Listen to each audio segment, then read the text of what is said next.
Yon! What's up mga kalumits? Yan, nandito na naman tayo syempre sa ating ibunan. At tipid tips muna tayo. Syempre, alam nyo naman, halos nagmamahal na lahat ng mga accessories, mga gamit or patuka sa ating mga ibon. So kaya napaka-necessary nitong tipid tips natin ngayon. Syempre yan, nakikita nyo kung ano yung mga nandito sa ating harapan. Ito ang gagawin nating tipid tips ngayon. Yan. Pero syempre, bago tayo mag-start, mag-shoutout po muna tayo ng mga kaibigan natin na walang sawang sumusuporta at tumututok syempre sa ating channel. So, nandiyan po si All-Star Mini Aviary. Yan, kaibigan natin yan.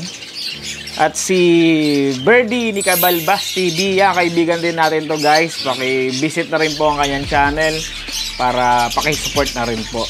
So, nandiyan din si Sandugo PH, yan. Kuya Mike Aviary of Calamba, shoutout po. Emmanuel Behasa, yan. Salamat daw sa mga advices natin. Kay Rose Ann Nuevas, yan. Shoutout po. Kay Mac Joan Basco from St. Bernard, Southern Leyte. Aba, malay-lay si sir. Kay Sir Pedro Poniente, yan, shoutout po. Kay GPG Aviary, yan, salamat po. Kay Alvin Ablitas from Lopez, Quezon, shoutout po sa inyo. At syempre kay GJY Mini Aviary, yan, shoutout po sa inyo. At maraming salamat po sa laging pagtutok sa ating channel. So yun, isa na namang tipid tips yung ating topic para sa araw na to dahil isang essential to na napapansin ko kasi dito sa ating ibunan. Mayroong mga pasaway tayong mga alaga na nangangalahig ng mga patukaan nila. So eto, napag-isip-isip ko na diskartehan yung mga patukaan nila. So ang kakailanganin lang naman natin dito, yan, mga scrap lang. Yan, so ito yung divider na luma na. Yan, gagamitin natin to. Ito yung pinutol ko sa mga inaayos kong double cage na pinagdugtong. So yan, may bago tayo. Kompleto na sila, 4 story na yung ano natin, yung double cage na pinagdugtong. Ito yun, yung mga pinagputulan. So maganda kasi gauge 14 to. Kaya ito yung gagamitin natin na panglagay dito sa ating mga patukaan. Tapos syempre kailangan natin ng barena. Tapos itong pangbato na drill bit. Ang size nito is 1/8. Yan, 1/8. Syempre kailangan din natin ng barena para sa pagputol nito ng ating magiging division sa ating patukaan. So yung meron na ako ditong pre-cut. Yan, yung maliliit na yan. So yung gagawin lang natin dyan, itutusok lang natin dito sa ating apat. Yan, para hindi sila makapasok sa loob at hindi nila tawag dyan, magkalahig sa kanilang mga patuka. So simple lang naman, no? So yan, pag naitusok nyo na yung isa, itatapat nyo lang yung isa kung saan banda siya bubutasan. Yan, kung ganyan. So kasi yung plano natin yan, gagawin natin pa letter X. Yan, pa letter X yung gagawin natin para hindi sila makakapasok sa loob. So yan, naitutok na natin. Kasi yan, nabutasan na natin kasi yung kabilang part. So tapat lang natin kung saan yung banda, yung susunod na bubutasan natin. So tara, butas muna tayo.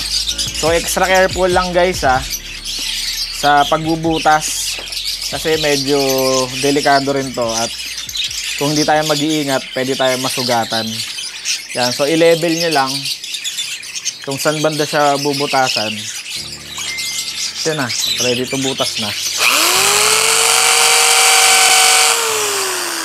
Ito lang, naka-hammer.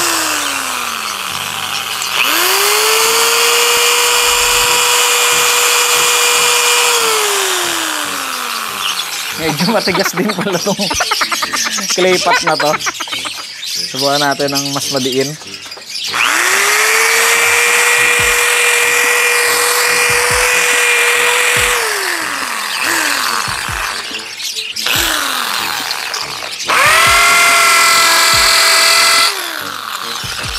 Matigas din.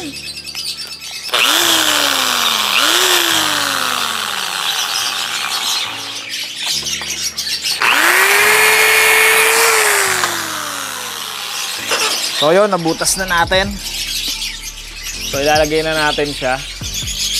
So make sure lang sakto lang yung ano nyo, yung kakabit. Ayan. So yan, nalagay na natin siya. Medyo malaki yung butas natin sa kabila. Pero okay lang yan. Basta yung susunod natin, medyo magiging flat siya sa nauna. Para siya yung magiging pinaka-stopper natin. So yan. Ganyan ang plano natin gawin dyan sa X.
So ayan na guys, nagawa na natin yan, pa-X para hindi sila makakapasok basta-basta sa loob.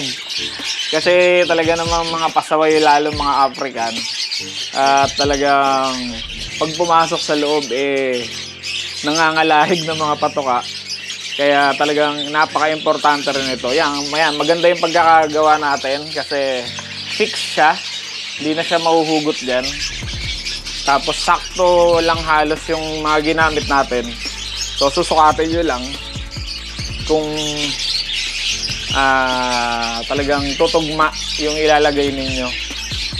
So ayan. Yan, hindi na siya makakapasok dyan. Makapasok man siya, hindi niya na makakalahig. Diba? So napakamahal ng patuka ngayon. Talaga namang buhos halos hindi na tayo makabenta dahil medyo tagilid ngayon ang mundo natin sa pag-iibon, kaya dapat madiskarte tayo sa ating ibunan. So kung ano saan tayo makatipid, dun yung mga kailangan natin gawin. Katulad nito, isa to sa importante dahil maraming nasasayang na patuka sa mga pag nagpapatuka tayo. So bakit ba napili ko itong clay pot? Itong clay pot kasi mas mura to. Tapos madaling linisin yung mga clay pot. Basahin mo lang to, babaran mo lang ng tubig. Madali na kasi talagang nagmo-moist siya ng buo. Tsaka mura kasi. So sa lugar namin, yung ganitong kaliit, nasa 10 pesos. Yung malalaki naman na ganito, nasa 13 to 15 pesos. So mas mura na kaysa sa Poris. Yung Poris kasi maganda naman talaga yung mga Poris, pero ang maliit kasi nasa 25 to 30 pesos. Tapos yung medyo malaki nasa 40 to 50. So 5 ganito na yon kung compare nyo sa Poris. Kaya mas simula na nag-ibon ako, mas pinili kong gumamit ng mga clay pot.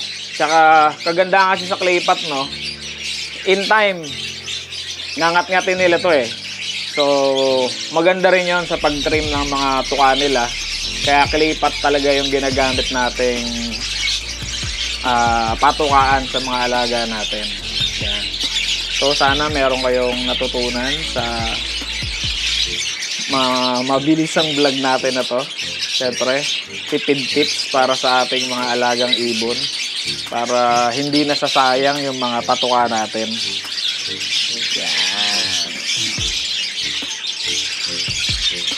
So yan, tatapusin ko muna to lahat mga kapatid. So kung ikaw ay bago lang sa ating channel, kung napadaan ka po sa ating channel, humihingi po ako sa inyo ng isang favor na sana i-subscribe nyo po ang ating channel para marami pa po tayong mabigay na tips and tricks sa pag-aalaga ng ating mga ibon. So isa to sa napaka-importante at napakahalaga na pwede nyong gawing diskarte sa inyong mga ibonan para hindi nasasayang at natatapon yung mga patuka natin. So, hanggang sa muli. Hanggang sa muling paglipad. Ito po si Basti, ang iyong lingkod. Maraming salamat po. Gawa mo na ako dito, guys.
So ayan na guys, yung nagawa nating feeder ng ating mga ibon. So ayan, soon yung iba naman gagawin din natin. So ito muna. So at least dito hindi sila makakapasok sa loob. So ayan, matibay yan, kahit buhatin nyo ng isa hindi matatanggal. Yan. So ito na yung feeder natin. Hindi na yan makakalahig, hindi na yan makakapasok sa loob. So yan, isang tipid tips na naman sa inyo mga kaibon. So, kita-kits po sa susunod na video.